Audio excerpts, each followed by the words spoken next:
York's classic rock, Q104.3. Well, it's one fantastic surprise after another this morning. We have Rich Robinson of the Black Crowes on Zoom with us right now. Good morning. Good morning. Good morning. How are you guys? Oh, well, we're doing fine. We're having a party here. Yep. Nice. All right.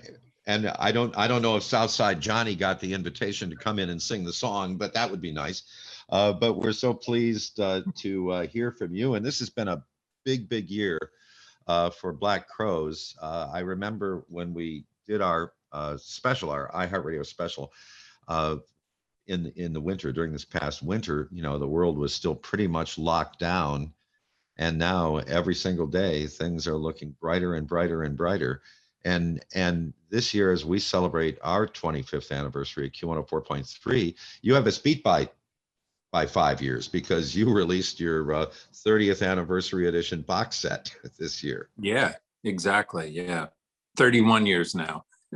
I know. COVID kind of put it off for a year, but you know, hey, it's interesting. You know, it's not the same. Well, What? what a set. Well, what a set. I mean, it features the original studio album, Shake Your Moneymaker, remastered 3 previously unheard studio recordings, which we enjoyed playing on the air earlier this year, 2 unreleased demos, a 14-track fully unreleased concert from Atlanta, Georgia in its entirety that has never been released before. And then there's set lists, flyers, laminate patch, 20-page book. I mean, when you went deluxe, you went super deluxe, Rich. Yeah, absolutely. There's a lot of information in that box set, which is really cool, you know. And Shelley, they're going to be in our area, but we have to wait until September. Well, that's not too far away. September 17th. It's definitely not too far. Right. September 17th, Jones Beach, and September 18th at the PNC. That's a Friday and a Saturday. But you guys were just chomping at the bit when we spoke last to get out on the road after the COVID shutdown.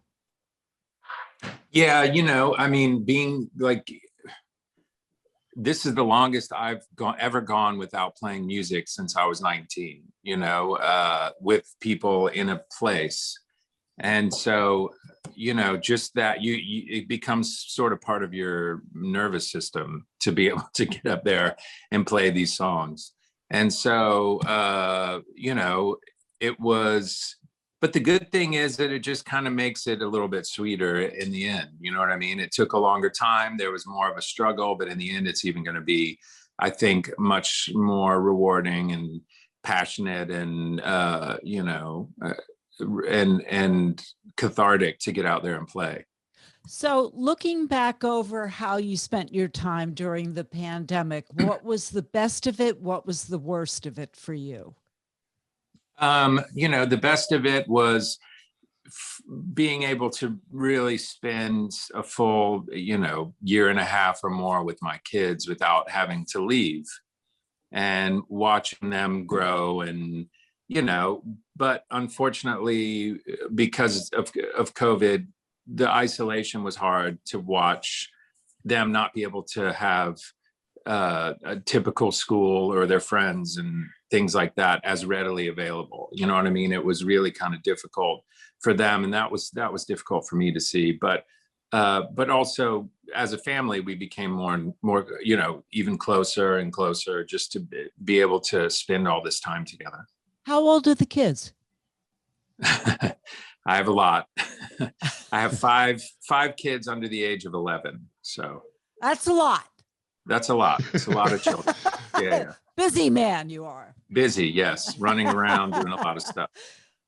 Well, so if there's one thing that was absolutely true in your case during the lockdown, you weren't lonely.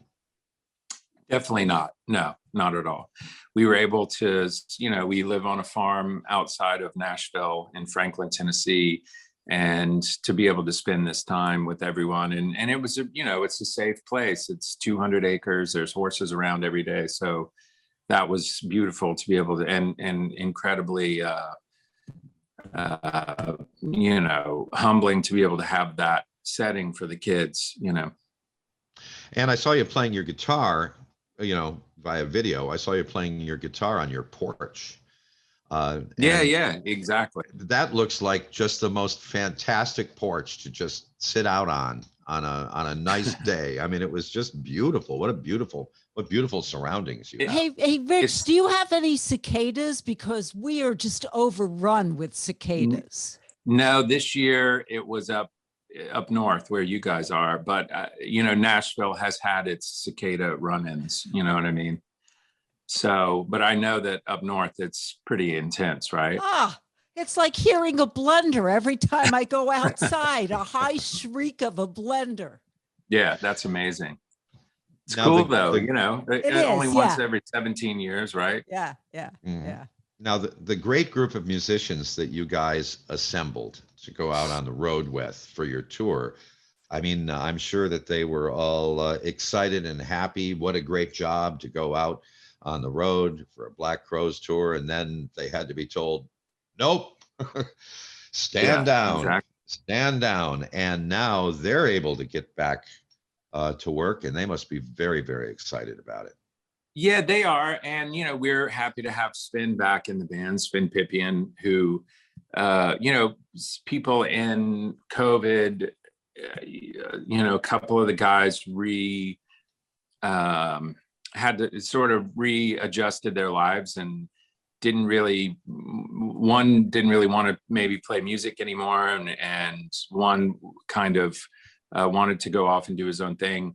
I think there's a lot of reassessment in the solitude that people have existed in the past year and a half.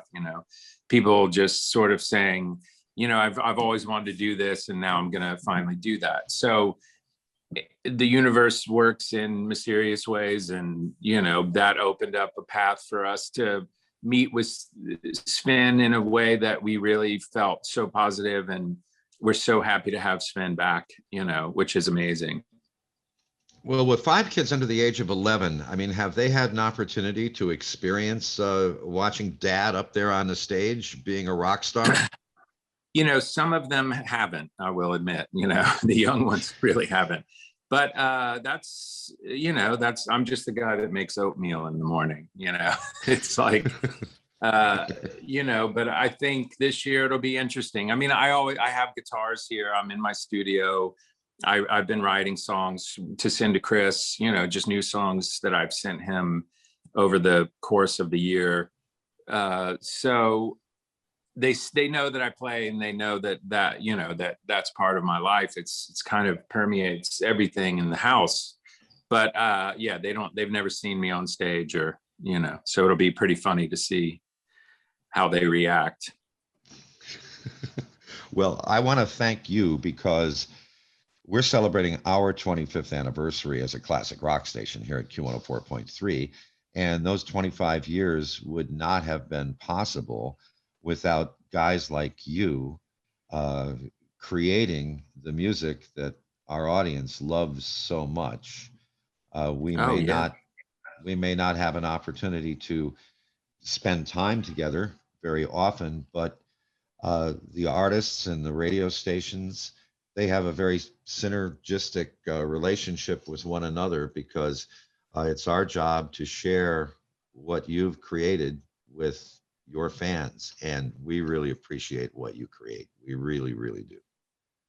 I mean, I look at it as a giant wheel. The music is the hub, and everyone that's around the hub is a different spoke. And so we're all part of the same wheel. And so it's pretty amazing that you guys have been around for this long, 25 years. And we're happy to be a part of it as well, Well, thank you for taking the time to spend with us this morning. We do really appreciate it.